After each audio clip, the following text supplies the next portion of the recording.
देखिए,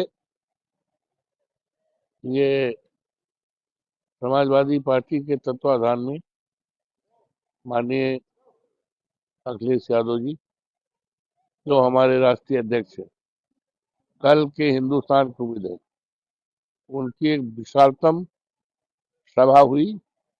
और सभा इस बात का संदेश लेकर कि लोगों का विश्वास भारतीय जनता पार्टी की सरकार पर, योगी जी की सरकार पर पूरी तरह से खत्म हो गया है।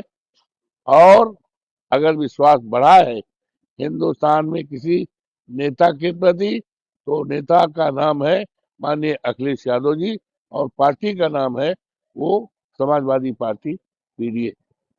2027 को लेकर के उन्होंने कहा अब क्या प्लान रहेगा 2027 में समाजवादी पार्टी का। प्लान साफ साफ है। 27 में भारतीय जनता पार्टी की सरकार जो उत्तर प्रदेश में है, माननीय योगी जी के नेतृत्व में बामुश्किल, अगर उनके 403 में 50 विधायक जीत जाएं तो देश का, दुनिया का सबसे बड़ा अजूबा होगा। गृह मंत्री अमित शाह ने कल असम में भी किया। उन्होंने कहा कि हम असम से हर घुसपैठी को निकाल देंगे और अगर मेरा 5 साल और शासन है तो यूपीपी हम लागू करेंगे। उन्होंने ऐसा वायरस है, माननीय गृह मंत्री जी का ये बयान कितना हास्यास्पद है। 5 साल से 5 साल से इनकी सरकार है और ये गृह मंत्री हैं देश की। सारी जानकारियां ए से जेड तक होती हैं। तो अब तक क्या कर रहे थे? अगर घुसपैठिया कोई है तो कोई आज से तो आदमी आया नहीं है, वो तो वर्षों से रहा होगा।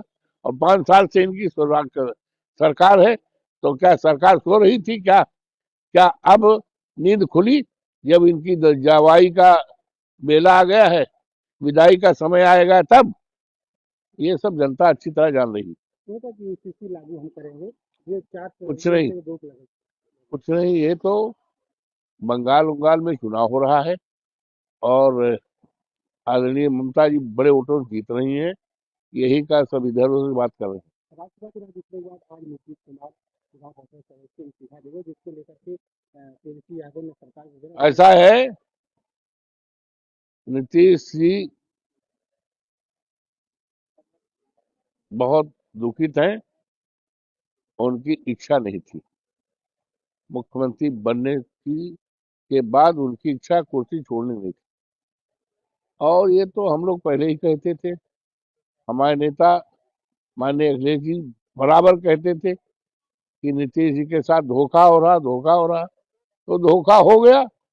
और ये नीतीश का नहीं है, इस प्रदेश के पिछड़े लोगों का अपमान।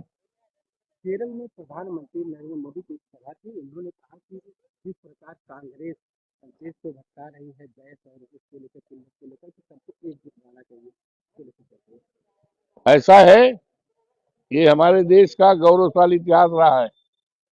जब भी देश के ऊपर कभी भी किसी प्रकार का संकट आया, तो हमारे सभी सम्मानित देशवासी एक झंडे के नीचे, एक विचारधारा से आए हैं और उस संकट का मुकाबला किया।